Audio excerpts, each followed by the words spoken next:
आप सभी को जय मसीह की। प्रभु आप सभी को बहुत ऐसा आशीष दे। तो आज का वचन यह है कि बहुत से विरोधी भाई बहन, बहुत से भाई, ज़्यादा तो मैं भाई के मुंह से सुना हो कि तुम्हारा खुदा यीशु मसीह 3 किलो से मर गया। आमीन।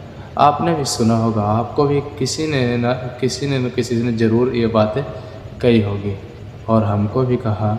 तो मैं आप सभी को ये बातें बता दूं, जहाँ तक कि बहुत से विश्वासी भाई बहनों को ये वचन मालूम है, हालेलुया, कि हमारा खुदा मारा तो गया, ये बातें सभी को पता है, लेकिन जी उठा ये बातें कोई नहीं बताता।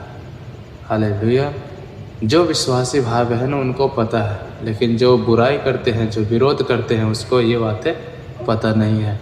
तो मैं आप सभी को ये बातें बताना चाहता हूँ और आप सभी को ये जवाब भी देना है। हालेलुया। कि बहुत से भाई बहन कहते हैं ना कि तुम्हारा खुदा 3 किलो से मारा गया, उनको कहना कि तीसरे दिन जी भी उठा था, ये बातें कौन बताएगा। हालेलुया। तो आइए हम सब वचन की ओर चलते हैं। ये वचनों के द्वारा प्रभु आप सभी को बहुत ऐसा आशीष दे। ये वचन है लूका 24 से यदि हम पढ़ते हैं तो परमेश्वर का वचन कुछ इस तरह कहता है, परंतु सप्ताह के पहले दिन बड़े भोर को वह उन सुगंधित वस्तुओं को जो उन्होंने तैयार की थी लेकर कब्र पर आई। उन्होंने पत्थर को कब्र पर से लुढ़का हुआ पाया, पर भीतर जाकर प्रभु का शव न पाया। जब वह इस बात से भयचकित हो रही थी तो देखो 2 पुरुष झलकते वस्त्र पहने हुए उनके पास आ खड़े हुए। हालेलुया।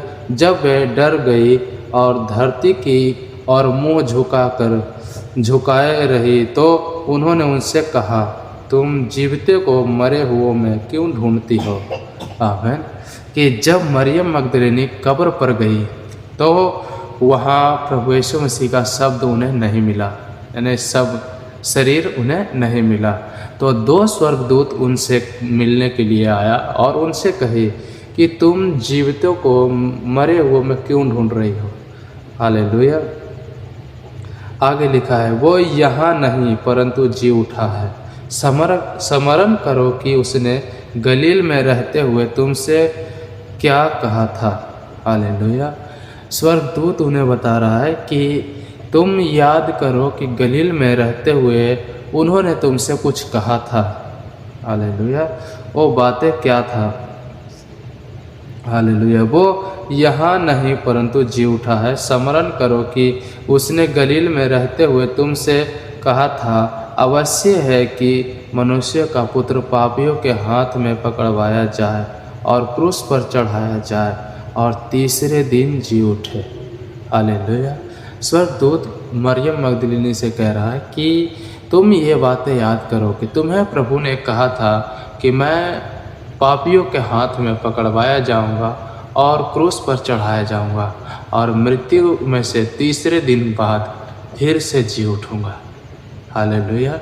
हमारा खुदा प्रभु यीशु मसीह मृत्यु में से जी उठा। आमीन।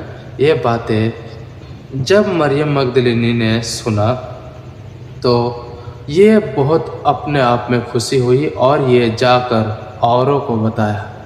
हालेलुया। कि प्रभु का 2 स्वर्गदूत मुझसे मिला और मुझसे ये कहा कि तुम मरे हुए जीवित को मृत्यु में क्यों ढूंढ रही हो। वो जीवित है, मरा नहीं है वो। हालेलुया। बल्कि वो हमारे लिए मारा गया था, हम जैसे पापियों के लिए अपने आप को क्रूस पर चढ़ाया था ताकि हम भले चंगे जी सकें। हालेलुया। हमारा परिवार, हमारे बच्चे, हम सब सही सलामत रहें। आमीन। बस हमारा खुदा प्रभु यीशु मसीह ने कोई पाप नहीं किया था, कोई गलती नहीं किया था, बल्कि हम जो पाप किया था ना, कि प्रभु के विरुद्ध में प्रभु ने उनसे कहा कि सब पेड़ का फल खाना, बल्कि इस पेड़ का फल नहीं खाना, लेकिन फिर भी आदम ने वो फल खाया और हम सब पापी हो गए।